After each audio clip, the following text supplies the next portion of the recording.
Bueno, tercer y último tramo, dentro de lo que es lo previsto para esta unidad 7. Acuérdense lo que les había mencionado en la idea de programar esta unidad allá por el primer video. ¿Cuál es la intención acá en este caso? Bueno, acá lo que queremos, digamos, de alguna manera desarrollar a partir de este último tramo es, a partir de uno de los ejemplos de liquidación final que les he aportado junto con el material publicado en Moodle, bueno, utilizarlo para comentarlo como introducción de este último bloque. A partir de ahí, desarrollar algo bastante sujeto a distintas interpretaciones, como es dentro del artículo 245, hablar de la de la fórmula que plantea el artículo, de la remuneración y sus características, que eso es algo que en su momento lo dejé un poquito y ahora para el último tramo, ya estando más en conocimiento, destacarlo. Y después, bueno, lógicamente, destinarlo a mencionar algunas de las causas comunes que me parecieron interesantes, destacar algo dentro de lo que es la extinción. No están todas, muchas van a quedar dentro del material, no las vamos a desarrollar porque por cuestiones de tiempo se hace sino demasiado extenso. Bien, no sé, claro, acá es un poquito ambicioso creer que puedan estar con la atención y con el grado de inquietud que puede haber tenido acá el peque mirando ese cuadernito. No sé si lo mismo le habrán seducido a las grabaciones anteriores, pero bueno, aunque sea por lo menos que les pueda ser de utilidad y que en alguna medida los ayude para, para el desarrollo de los contenidos de esta unidad. Bueno, comencemos con lo que recién les decía. A ver si con esto podemos dar un paso importante en comprender por caso algún ejemplo de una liquidación final. Ustedes fíjense, este es uno de los que ustedes tienen dentro del material, hay varios más, pero me pareció interesante tomar este, que es un caso en el cual la baja se produce en noviembre de 2007, el último día, 30 de noviembre, y donde tenemos una serie de datos interesantes para poder distinguir que no todos se utilizan de la misma forma. En primer lugar, resalto, porque así lo prevé el 245, para considerar que del último año que esta persona trabajó, una persona que tuvo una antigüedad, llegó a acumular 10 años y 2 meses, que es lo que figura acá, lógicamente, ¿no? Como dato saliente, tiene 150.000 como la mejor remuneración del último año. Recuerden que eso es lo que el 245 de alguna manera prevé. Bien, cuando se dio en abril del 2017. Pero no es el único dato importante, sino también sabemos que lo que venía percibiendo como remuneración, y es lo que refleja el último mes, es 120.000, que es casualmente el de noviembre. Por otro lado, en el semestre en cuestión, en el que se retira, o sea, el segundo semestre del 2017, que trabajó de julio a noviembre, tuvo como mejor remuneración no la última, sino alguna anterior. En este caso es agosto y es por 130.000. Perfecto. Y después tenemos la información que el convenio colectivo nos proporciona, suele estar publicado, que es 20.000, en el ejemplo en cuestión, el promedio de las remuneraciones de las distintas categorías, por lo cual deducimos que el tope legal máximo, como es 3 veces el promedio, son 60.000. Ahora fíjense, en qué medida y de qué forma estos datos son utilizados y no para todo se aplica lo mismo. No es que la mejor remuneración es siempre lo que debo considerar, no, depende de lo que voy a calcular. Bien, partamos de lo esencial, lo que suele ser más significativo. La indemnización del artículo 245. Si yo tengo como dato primero que la mejor remuneración es 150.000 y el tope máximo 60.000. Hoy, lo reiteré mucho, la secuencia para determinar el valor es, primero, comparo mejor remuneración versus tope legal. ¿Es 150 comparativamente con 60 el valor a tomar? No, ¿por qué? Porque de los dos va el menor. Entonces tomo 60.000 como tope. Si, siguiendo la secuencia de pasos, ¿qué luego debo determinar? Si este es el valor que voy a considerar, ¿cuánto tiempo reconozco de antigüedad? 10 años y 2 meses. O sea, en términos de cantidad de periodos, 10, porque no son los meses fracción mayor a 3. Si no, no llegan a superar de 3. Quedamos en 10. Entonces, el tope, 60.000 por 10, termina dando lo que nos indica esta flechita, que son los 10 sueldos sobre la base del tope máximo, vale decir 600.000, según el artículo 245, es la indemnización por antigüedad. Respeto el tope mínimo, que en este caso no tiene mucha importancia por la cantidad de años, que hubiese sido 150.000, pero como me da el valor 600, garantiza uno por lo menos sobre el valor de la mejor, sí, claramente, porque tendría que ser más de 150 y lo es 600. Perfecto, me quedo tranquilo. Ahora bien, dato de color, como está puesto acá, no es una solución legal, es simplemente una referencia y jurisprudencial. Si yo quiero hacer mención al fallo Bisotti, que explicamos y desarrollamos en las grabaciones anteriores, ¿puede regir para este caso? Claro que sí, porque es un caso donde la diferencia es bastante importante entre la mejor remuneración y el tope. Entonces, si yo quisiera considerar cuánto reflejaría como situación el fallo Bisotti si lo aplicáramos a esta situación, y el 67% de la mejor remuneración por 10, porque son 10 periodos a indemnizar, me estaría dando 1.005.000.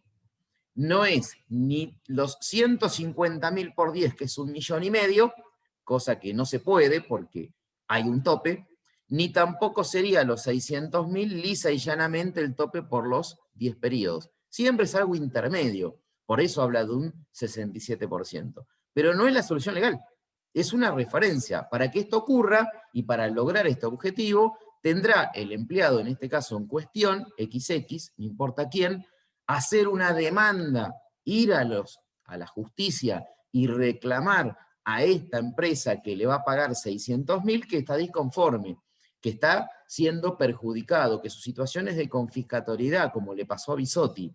Y en todo caso se verá si tendrá el abogado que reclamó esto éxito en la gestión y pueda alcanzar la misma solución que se le dio a Bisotti desde la justicia y que pueda lograr algo similar a esto. A lo mejor la justicia se, digamos, encolumna detrás de este fallo y dice lo mismo, o crea algo mejor, que debía ser un 70% como seguro, y termina siendo un poco más. O no termina aplicándolo y se mantiene en lo que originalmente se determinó. Eso nunca lo podemos asegurar. Simplemente sí, como decíamos, dato de color y referencia para poder tener en cuenta, en este caso, por qué es aplicable a la ocasión. Bien, ¿esto es todo? No, la liquidación final no tiene solamente la indemnización por antigüedad. Es importante, claro, pero no son los únicos rubros. Entonces, tenemos en cuenta, se le paga el sueldo del mes por los días trabajados, se le paga el aguinaldo proporcional al 30 de noviembre, para cual, como verán, y en la flecha lo remarco, se parte de la mejor remuneración del semestre. Por eso tenemos estos 54.000, porque parto de 130, y 130 dividido 2, pero proporcionado ¿a qué? A 5 meses, porque trabaja de julio a noviembre. Perfecto. ¿Qué otro rubro tengo que tener en cuenta? La indemnización por vacaciones no gozadas. Perfecto. ¿Qué punto de partida como remuneración? 150, no, esa es la mejor, pero fue de abril. 130, que fue la de mejor del semestre, tampoco, fue la de agosto. Las vacaciones se liquidan teniendo en cuenta el sueldo que estaba, digamos, de alguna manera presente al momento de que se produce el cierre de la liquidación. En este caso, venía cobrando con cierta habitualidad 120.000, es lo que tiene en noviembre, es el punto de partida. Después lo divido por 25, y una vez que lo dividí por 25, lo multiplico por la cantidad de días.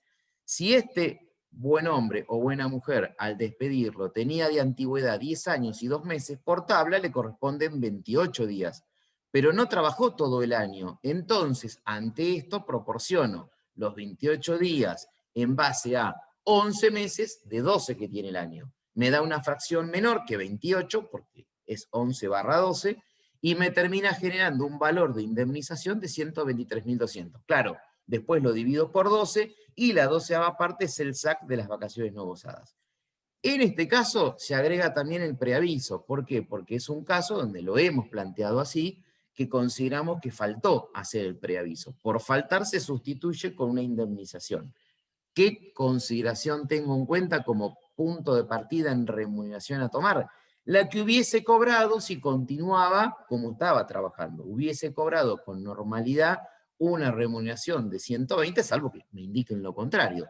Como acá no hay ningún tipo de indicación extra, venía cobrando 120, hubiese cobrado 120. A partir de ahí, como tiene una antigüedad mayor a 5 años, son 2 meses de preaviso, es 120 por 2, me da 240.000, y sobre eso la 12ª parte, o sea, 240 dividido 12, me da los 20.000, que es el SAC del preaviso.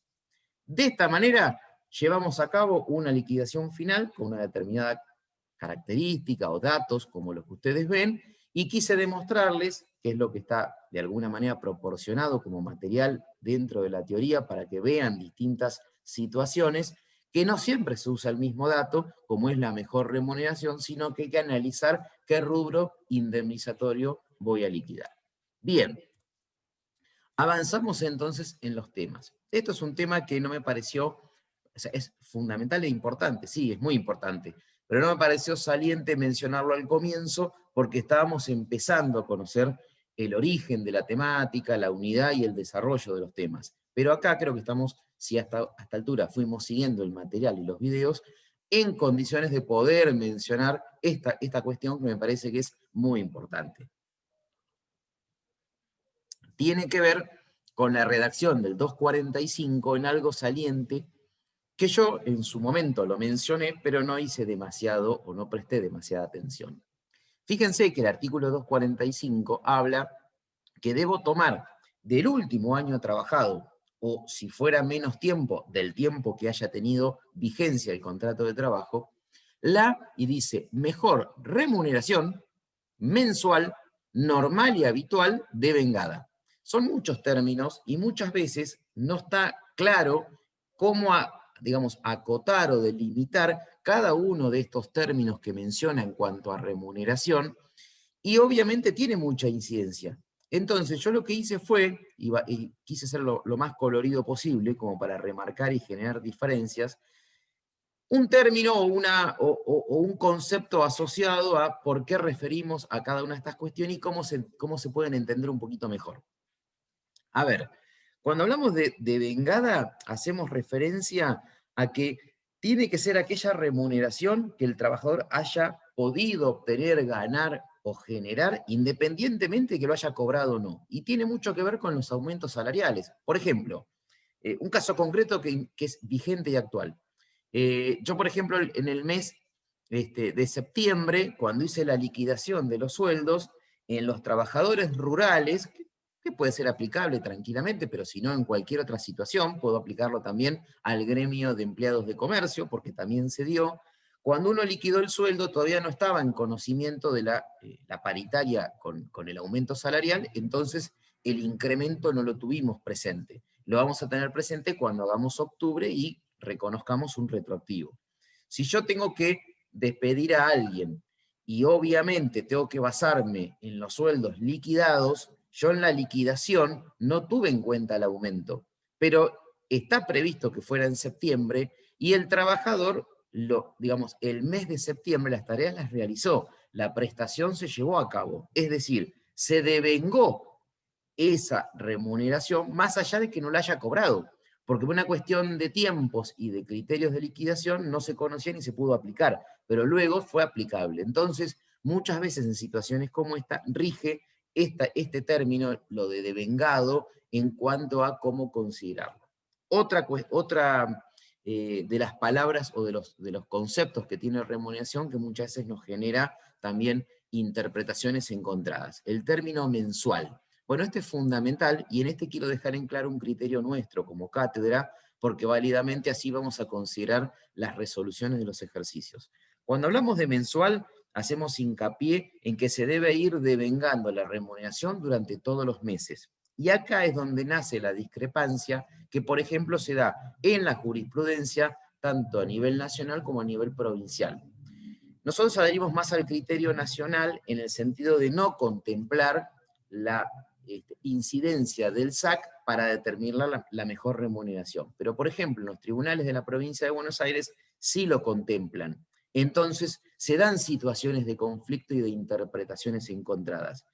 Este es el ejemplo típico de cuando hacemos referencia a lo mensual. Por ejemplo, el aguinaldo es de pago diferido, se paga por semestre. Entonces, quienes consideramos y hacemos hincapié en no contemplarlo es porque no responde según nuestro punto de vista, al criterio de la periodicidad del pago mensual, sino que el pago es en periodos más amplios, por eso no lo contemplamos. Pero hay situaciones que atender cuando uno encuentra distintas interpretaciones y ver cuál es la postura como liquidador que puede tomar. Esta es la que nosotros tomamos como criterio. También otro de los términos que se menciona es la habitualidad. Entiendan la habitualidad como algo vinculado con la periodicidad, o sea, con que la remuneración se torne repetida en el tiempo. Entonces, lo que termina generando esta característica de la remuneración, de que sea habitual, es para excluir aquello que sea esporádico. Vale decir, podemos tomar como criterio todo lo que no sea excepcional o esporádico, se considera habitual, entonces forma parte de la remuneración a considerar. La normalidad, que muchas veces se confunde o da para poder relacionarlo con lo habitual también, como si fueran sinónimos, en realidad el análisis que hace muchas veces la doctrina de lo que es la normalidad hace hincapié en un término que es la exorbitancia o aquello que es muy ajeno a lo que es lo característico en el pago de remuneraciones. O sea, tal vez podríamos considerar, entiendo yo, y por eso doy el ejemplo, que si nosotros fuéramos, no sé, a analizar el caso de un empleado que es del gremio de la salud, en un año como este que tenemos una pandemia muy enmarcada y excepcional, como algo extraño, quizás donde algunos nunca antes lo hayan vivido. Y por eso el reconocimiento al personal que trabaja con temas salud de un bono específico para un determinado mes. Esa situación en cuanto al contenido de las remuneraciones, en el mes que lo perciba, creo que va a tener la característica de ser bastante anormal o exorbitante. Por eso, bien podría ser una situación que nos dé un ejemplo de cómo no considerar un componente integrante de la remuneración a la hora de tomar la mejor remuneración. Lo debería excluir porque es algo muy exorbitante o fuera de lo normal, sino excepcional y muy atípico para el momento que nos toca vivir. Y por último, me parece también destacado que yo en su comienzo, creo que si prestan atención en los primeros videos, hice hincapié que hablábamos de remuneración, haciendo referencia a todo aquello remunerativo. Pero el criterio muchas veces en esto de interpretar y darle sentido al 14 bis, que tiene una actuación protectoria hacia los derechos del trabajador, para no ver en desmedro al tomar la mejor remuneración, se ve la remuneración en un sentido amplio, es decir, que sea abarcativa de todas las prestaciones que realiza el trabajador, más allá de los términos que luego al ser eh, atendida esa prestación cuando se paga, se puedan o se preste, para ya ponerlo de alguna manera en término, para poder modificar el encuadre en cuanto a terminología y considerarla que es no remunerativa o que no corresponde a un término que está sujeto a aportes y contribuciones, y de la mano de ello poder excluirla de la base de cálculo. La jurisprudencia en este sentido, en líneas generales, tanto de provincia como de nación, son bastante considerados en pos de beneficiar al trabajador en esto, siendo, como se los destaco acá, por eso lo puse bien remarcado, bastantes de sentido amplio y abarcativo en cuanto a remuneración. Se da, por ejemplo, a mí me toca de cerca mucho con, por ejemplo, el personal docente que cobra lo que se conoce como el incentivo docente, que es claramente un rubro no remunerativo, que no suele estar sujeto a aportes o a descuentos. Sin embargo, es normal, es habitual, es algo característico de la actividad. Entonces, yo creo que en una situación donde uno haga hincapié exclusivamente a si es o no remunerativo, remunerativo no es, entonces, y por eso lo voy a excluir, en una situación de litigio o de reclamo judicial, es muy probable, casi diría seguro, que el criterio jurisprudencial sea a favor de considerar ese rubro y que sea parte integrante de la mejor remuneración, por esto de considerar en un sentido amplio el concepto de remuneración. Bueno, no es nada sencillo, entiendo, no es algo muchas veces fácil de aplicar. Normalmente las dudas se presentan en remuneraciones variables. Hay un caso típico que es el de las horas extras. muchos consideran, y en esto también la jurisprudencia ha sido bastante criteriosa, de partir del concepto de que las horas extras, aunque algunos consideran que se deben proporcionar y no tomar la mejor remuneración donde hubo mayor cantidad de horas extras liquidadas, la jurisprudencia en líneas generales, por ser una remuneración variable, si se mantiene esto de que sea normal y habitual cobrar horas extras, terminan optando por el criterio de elegir el mejor mes donde esté la cuantía más grande y no la de promediar lo que en un plazo de tiempo, por ejemplo en un año, haya obtenido por ese rubro de remuneración variable. Pero bueno, como les digo, son situaciones que tienden, esta unidad de por sí tiende a la interpretación de una manera u otra, y es terreno, pero sumamente que se presta para las cuestiones de conflicto. Pero bueno, uno trata de acotarlo y por lo menos de plantearles cuáles pueden ir más a la situación de interpretaciones encontradas y cuáles uno por lo menos toma un criterio para poder orientarlos. Bueno, avanzamos una vez hecha esa aclaración y vamos a mencionar algunos de los motivos que hacen a la extinción del contrato de trabajo. No a todos, lógicamente, que los pueden ver con más detenimiento en el material. Despido con justa causa. Bueno, acá lo que me interesa remarcar, la ley en primera instancia regula, porque normativamente está, que si hay un hecho grave, puede que para el empleador en este caso le permita no continuar con la relación laboral, como que afecta al vínculo de trabajo, lógicamente puede considerarlo y frente a ello actuar en pos de decir, bueno, hago un despido justificado, con causa justa. No es sencillo de acreditar el hecho grave, tiene que estar bien respaldado, y si no va a motivar lógicamente un litigio. Fíjense que esto normalmente no es a gusto del empleador. El empleador lo tiene que invocar y luego lo tendrá que acreditar y documentar. Van a haber pruebas que puedan favorecer a esa acreditación. Pero en definitiva, cuando hay un conflicto, serán los jueces los que tienen que valorar la gravedad o no del hecho que pudo haber permitido el encuadre del despido con justa causa.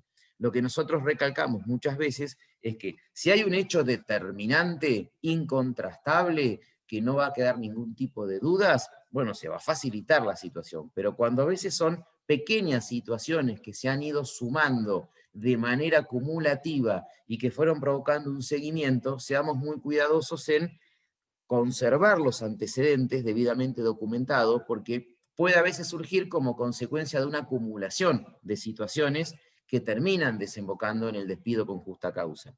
No en todos los casos va a haber un hecho determinante. Lo destacado es que ustedes tienen, en el momento que notifican el despido y hacen hincapié en que es por justa causa, dejar bien en claro al momento de notificar cuál fue el motivo, porque una vez hecho no se puede modificar. No puedo hoy por hoy decir que el motivo fue uno, X, lo que quiera describir, y luego en un litigio diga, no, pero en realidad la causa fue esta. Bueno, no, pero tenía que haber estado mencionado en la notificación inicial. No lo puedo variar. ¿Por qué es tan importante esto que remarco en cuanto a la justa causa? Lo mismo que puede ocurrir con este otro motivo que ahora voy a comentar, que es el mutuo acuerdo, porque claro, son, digamos, extinciones que están amparadas en una liquidación final bastante acotada, porque si hay justa causa, no es un despido arbitrario. Entonces evito todo tipo de indemnizaciones, solo debo abonar la de vacaciones no gozadas. Lo mismo ocurre acá, en el motivo de mutuo acuerdo. Es decir, como ven en la imagen, estos dos hombres hacen las veces de empleado y empleador, quieren celebrar un acuerdo en el cual no continúa el vínculo de trabajo. Está admitido, la ley lo permite, pero fíjense que destaco el hecho de la formalización. ¿Por qué? Porque el mutuo acuerdo, siendo estas dos partes, las que ustedes ven, empleado y empleador, podemos decir, el empleador es quien cuenta con el maletín, porque significa que tiene algo más que aquel que simplemente es el empleado. Como no hay igualdad entre las partes, siempre se busca proteger a aquel que está en inferioridad de condiciones. Entonces la formalización lo que busca es que haya la participación o de un escribano o de una autoridad judicial o administrativa para que le den, digamos, fecha cierta y testigos al acuerdo que se celebró donde las voluntades quedan de manifiesto. Entonces, para que esto sea válido necesitamos, además de la presencia del trabajador, Uno recomienda, más allá de que acá les remarco un caso bastante actual, de no hace mucho tiempo, sino vigente, que es el caso de Ocampo con BGH, donde se convalidó una extinción de contrato de trabajo por mutuo acuerdo que se celebró ante escribano público, donde el trabajador no contó con el patrocinio letrado. Es decir, muchas veces por practicidad puede recurrir el empleador, puede ir o asistir el empleado y tan solo hay un escribano que le da formalidad al acto del mutuo acuerdo. Bueno, más allá de que eso pueda ser válido, porque acá tenemos un ejemplo concreto que lo avala, como digo siempre, la jurisprudencia es para el caso en particular, pero no es un respaldo legal para todos los casos. Entonces, una simple recomendación, si podemos encontrar que el empleado se encuentre asesorado y representado también por un abogado, va a que, digamos, a ayudar a que la formalización esté mejor aún todavía y nos dé garantías de que el acuerdo tenga validez.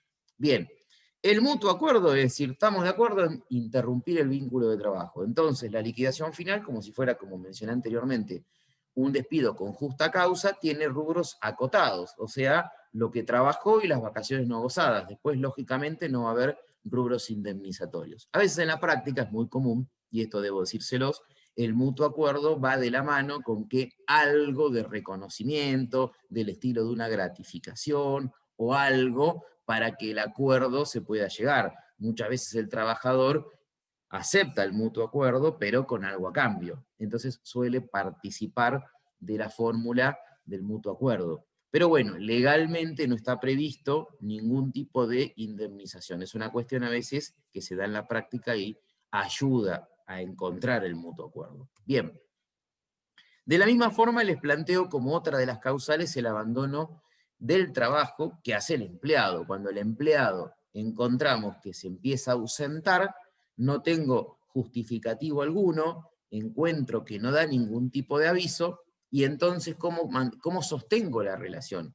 Acá puedo distinguir el caso donde realmente estoy interesado en recuperar el trabajador y por ende me preocupo, veo a ver qué es lo que puede estar pasando, pero en pos de la continuidad, y ahí también no debo dejar de reconocer situaciones donde en ciertos vínculos de trabajo, empleado, empleador, el empleador tiene más ganas de que no vuelva que de encontrarlo, y casi de que todo esto se dé para facilitar una situación que no le era simple. Con el abandono de trabajo logro que la responsabilidad o la culpa quede en pos del empleado. Entonces vendría a ser como una renuncia o un despido con justa causa. Mejor dicho, la causa por la cual el contrato llega a su extinción es porque una de las partes, en este caso el trabajador, no quiso continuar.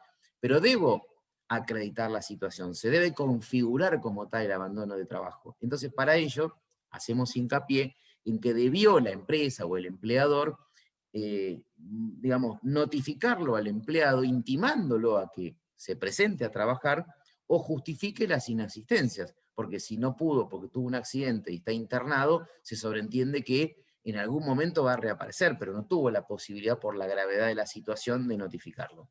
Pero si no está viniendo porque no quiere trabajar más, porque un día le cayó mal algo y no va a seguir, bueno, o se configura el abandono de trabajo o que renuncie, pero si no la situación no puede continuar.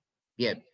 Acá lo que es importante es, como les digo, notificarlo, darle un tiempo perentorio, puede ser razonable 48 horas, y nuevamente, si no responde, no tenemos novedades, insistir con que hay un apercibimiento ante un segundo reclamo de que se presente, de que si ya no lo hace, va a considerarse el abandono de trabajo y la extinción se va por su exclusiva culpa, culpa del empleado. Porque de esa manera voy a poder encuadrar, al igual que como pasa con el mutuo acuerdo, como pasa con una renuncia, como pasa con el despido con causa, que este vendría a ser una situación más donde la indemnización solamente por vacaciones no gozadas y su SAC es lo que forma parte de la liquidación. El resto va a desaparecer. No va a haber ninguna de las otras indemnizaciones que hemos visto.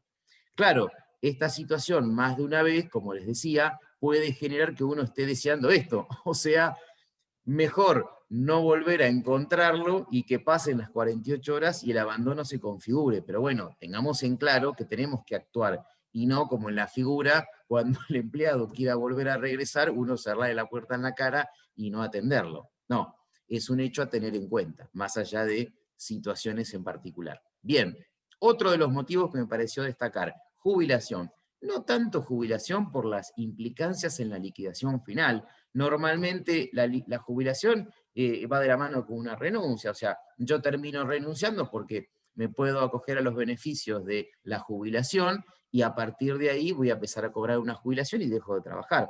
Frente a eso no hay ningún cargo indemnizatorio, más que la fórmula normal de pagar los días hasta que trabajó y reconocerle la indemnización por vacaciones no gozadas.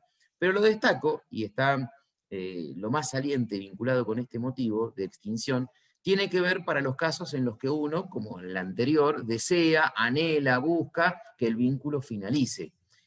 No, no en todos los casos se da así, pero en otros sí, donde uno ya por determinado desgaste de relación, estando tan próximo a jubilarse, de alguna manera tolera ciertas cosas que en otro entorno a lo mejor sería difícil de sostener. Entonces, si uno está contando los días, esto lo va a mirar y va a prestar atención. Debemos considerar que hubo un cambio importante, y no hace tantos años, fue en el 2017, donde la ley se modificó y se puede intimar a una persona a jubilarse solamente a partir de los 70 años, antes era los 65 años de edad. Entonces, el hecho de poder intimarlo recién a esa edad, por más que la ley previsional nos permita poder jubilar a una persona a los 65 teniendo 30 años de aporte, es decisión del empleado. No puede ser forzado a tomar la decisión. En muchos casos lo quieren hacer. Reúnen la edad, reúnen los años de aporte, sin necesidad de que nadie los intime, se jubilan. Pero si la empresa, el empleador, lo quiere hacer, va a encontrar probablemente que si intima a alguien con menos de 70 años, pueda como respuesta venir que no corresponde la intimación porque no está cumpliendo con los términos legales, que puede continuar trabajando hasta los 70 años de edad. Y si así lo desea, va a ser factible, cuyo caso corresponderá, si uno lo ve tan determinante, bueno, lo tendré que despedir como un despido arbitrario, sin causa, pero si no voy a tener que aceptar que hasta los 70 años no lo puedo intimar. Ahora bien, tiene 70 años, tiene que tener además los requisitos cumplidos de edad y de años de aporte. Por eso es muy importante cuando vamos a tomar a un trabajador, si es de edad, no digo avanzada en el sentido de la tercera edad, pero una persona que inicia un trabajo con 45, 50 años, si sabemos que luego de trabajar en nuestra empresa es probable que le llegue la época de su jubilación, a lo mejor si nunca tuvo antes aportes, al momento de querer jubilarse, se le va a hacer difícil. Entonces son criterios o consideraciones a tener en cuenta también a la hora de tomar el personal, ver los años de aporte que pueda tener por si se presenta esta circunstancia. Bien, para que tenga sentido el hecho de la intimación, toda intimación tiene que ser por un medio fehaciente, normalmente una carta documento o dejarlo asentado, formalizado ante escribano. ¿Para qué? Para que el trabajador sepa que a partir de ese momento empieza a regir el plazo de un año para continuar en el trabajo. Mientras tanto, durante ese plazo de un año que el empleador tiene que sostener el vínculo de trabajo, es el plazo necesario para poder hacer la gestión de jubilarse. Suele, en casos normales y comunes, alcanzar el tiempo, con lo cual a veces se suceden los hechos antes del año. Pero si fuera que por algún motivo se demorara y pasara del año, a partir de ahí se extingue la relación de trabajo sin ningún tipo de derecho indemnizatorio. Ahora bien, una cuestión importante, si se produce la jubilación, sea porque el empleado decide hacerlo, sea porque es intimado, pero en uno u otro caso el empleado se jubila, si luego se da la situación de reingresar a trabajar en un mismo empleador, obviamente, un trabajador que se jubiló, que reingresa nuevamente, o que continúa, pero como jubilado en la misma empresa, borra toda su antigüedad anterior, la que utilizó para poder jubilarse, y arranca de cero. Entonces, si yo voy a despedir luego a un jubilado que estuvo desde que se jubiló 2 años más, el periodo a considerar para la indemnización van a ser esos 2 años, no toda su trayectoria laboral en la empresa, porque ya está jubilado y utilizó esos años para poder jubilarse. Son todas cuestiones que son importantes considerarlas. Y una que está muy vinculada y que me parece muy importante a la situación de jubilación, también está presente cuando un empleado renuncia, también está presente cuando se lo despide al trabajador, pero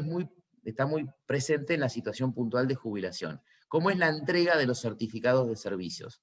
Ustedes tienen el material, lo van a poder ver en extenso, cuáles son, qué implicancias tienen y demás. Pero a mí lo que me pareció importante, para que esto no se haga muy largo, es que cuando hablamos de certificados de servicios, y reitero en que es importante no solamente entregarlo al que se jubila, se le entrega el certificado de servicio a toda persona que se retira, sea por el motivo que fuere, tiene que tener el certificado del tiempo que trabajó. Esos 3 certificados que son muy importantes y que se exigen, existe un mecanismo de plazos a cumplir que es el que marca la proximidad a un peligro importante como es estar sujeto a una eventual multa que a veces es onerosa de tener que cumplir. ¿Cómo son los plazos? Bueno, acá están resaltados. En primer lugar, cuando se termina el vínculo de trabajo, de por sí, la normativa me da 30 días corridos para preparar los certificados de trabajo. Ningún trabajador se va y en 24 horas o en 48 horas me puede intimar o reclamarme o pedirme los certificados de servicio. Sabe que 30 días corridos tengo de por sí como derecho. Bien, ahora bárbaro. Si pasa ese plazo y el empleador no los entrega, sí el empleado puede, mejor dicho, debe reclamárselo bajo una intimación fehaciente. ¿Para qué? Para que desde que hizo la intimación y transcurrido 48 horas, fíjense que el plazo es muy corto, el empleador se encuentra en falta. Es decir, yo lo voy a intimar, lo voy a poner en falta si pasado los 30 días corridos no me dio los certificados de trabajo y si luego de intimado fehacientemente pasaron 48 horas y no respondió.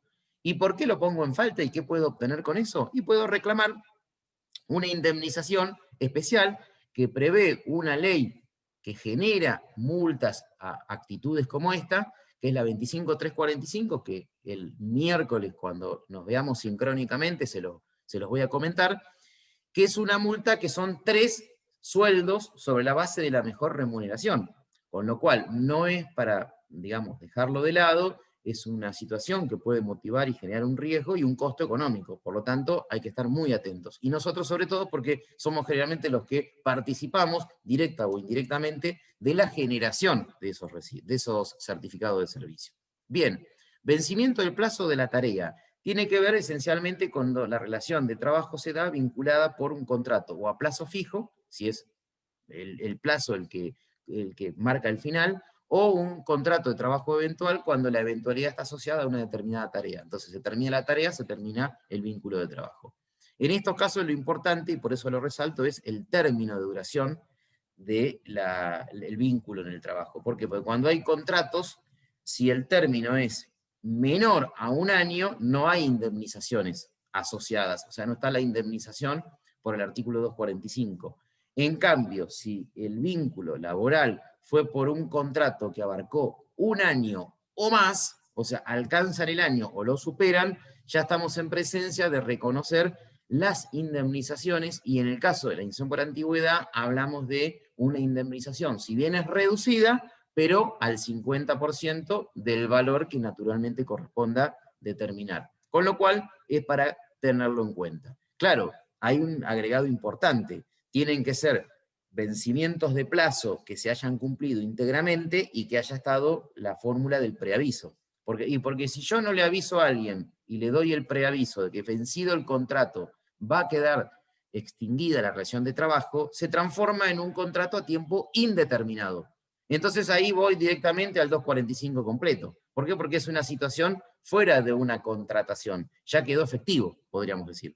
Entonces es importante notificar que no va a continuar, así como es importante en el periodo de prueba, notificar que no va a continuar, cumplir con el preaviso para ello, y una vez que está cumplido el contrato íntegramente, plantearé si tiene 1 año, o sea, menos de 1 año, o 1 año o más para digamos, distinguir o diferenciar si corresponde o no indemnización como liquidación final. 2 situaciones que pueden darse. ¿Qué ocurre si el que fallece es el trabajador o qué pasa si el que fallece es el empleador? En el caso del trabajador, el 248 de la ley es muy claro y no genera mayormente dudas. Siempre cuando el que fallece es el trabajador, sin importar la causa o el motivo, no tiene que ser en ocasión del trabajo, estaba de vacaciones y se murió, no importa, el hecho ocurrió, se extingue lógicamente el vínculo de trabajo, el trabajador no está más. Frente a ello, la fórmula legal, el 248, prevé que la indemnización se haga en función a una reducción del 50% de lo que establece por naturaleza el 245. Bien, Esa indemnización, es muy importante aclarar, es independiente de cualquier otro tipo de reconocimiento normativo en materia de indemnizaciones o seguros de vida o todo aquello, o indemnización por accidente de trabajo, todo aquello que pueda prever normas complementarias. Esto es pura y exclusivamente ley de contrato de trabajo. No reemplaza a ninguna de las otras, ¿sí? En todo caso se acumularán. Bien. Ahora, con respecto al empleador, lo que quiero destacar es que no puedo asegurar que sea el 50 o que sea íntegra la indemnización. Dependerá de las circunstancias. ¿Por qué? Y porque muchas veces hay actividades en las cuales el empleador, cuando fallece, no permite la continuidad al resto de los herederos. Si se trata de un escribano que tenía matrícula y que era el que en la escribanía el único que podía hacer y firmar las actuaciones, si todos sus herederos o las personas que continúan no tienen el título de escribano, es imposible darle continuidad a esa actividad. Entonces, es una situación emparentada a la fuerza mayor, y bien sabido es que todas las situaciones que se presentan ante un contexto de fuerza mayor, no responsabilidad, en este caso del empleador, implican un atenuante. Entonces, las indemnizaciones se reducen. En este caso, la indemnización por antigüedad se reduce al 50%. Pero si no es la actividad, ni tampoco la forma jurídica la que respalda la decisión, o sea, es una sociedad comercial donde había 3 socios, se muere uno de ellos y los otros 2 pueden continuar.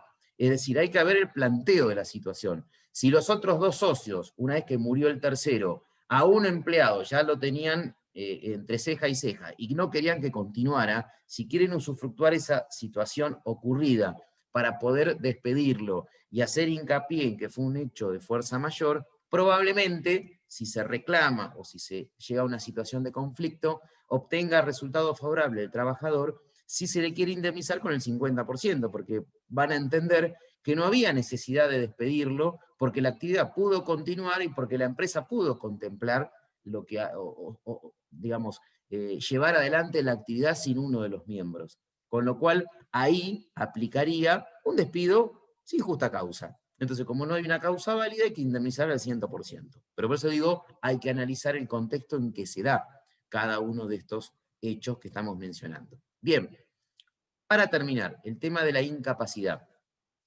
El tema de la incapacidad versus la inhabilidad, en primer instante, y destacarlo, es marcar una diferencia, no son lo mismo, aunque a veces puedan resultar ser algo o términos similares. No, la incapacidad, como ustedes verán, está asociado a la cuestión de perder aptitud física o psíquica. O sea, si el trabajador, por ejemplo, tiene un problema cardíaco y eso le afecta en su capacidad laborativa, habrá que pensar en reubicarlo, o si es de una magnitud que directamente le genera una incapacidad absoluta, bueno, se extinguirá el contrato de trabajo, pero de ahí nace la incapacidad para trabajar.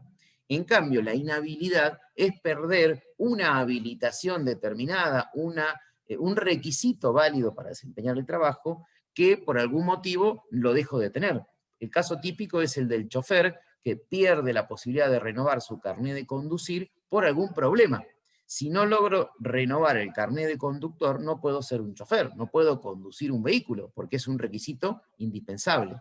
Entonces, frente a eso me encuentro en la imposibilidad de continuar el vínculo de trabajo. Después lo que hay que analizar es el entorno que acompaña a la incapacidad o a la inhabilidad y el desenlace de la relación. Por ejemplo, en el caso de la extinción por inhabilidad, hay que remarcar que si no pude, digamos, en el caso del ejemplo del chofer, renovar el carnet porque tuvo un problema en la vista, no es culpa del trabajador. O sea, cuando la inhabilidad es consecuencia o deviene de falta de culpa del trabajador, sino por un hecho natural, como puede ser de la vida, la indemnización va a estar presente, lo único que como hecho atenuante, como no hay culpabilidad asignada a ninguna de las partes, se reduce a un 50%.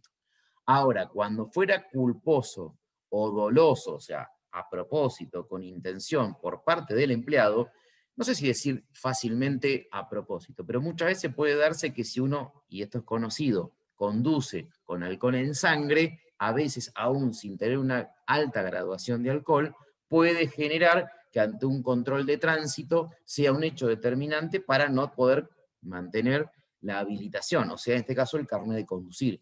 Frente a eso, en función de la magnitud, si a una persona le sacan el carnet de conducir por un tiempo importante, ¿cómo hacer para mantener el vínculo de trabajo? Entonces, frente a eso, lo que ocurre es, se extingue el contrato de trabajo y por ser culpabilidad del trabajador no hay ningún tipo de indemnización. Por eso decimos sin indemnización.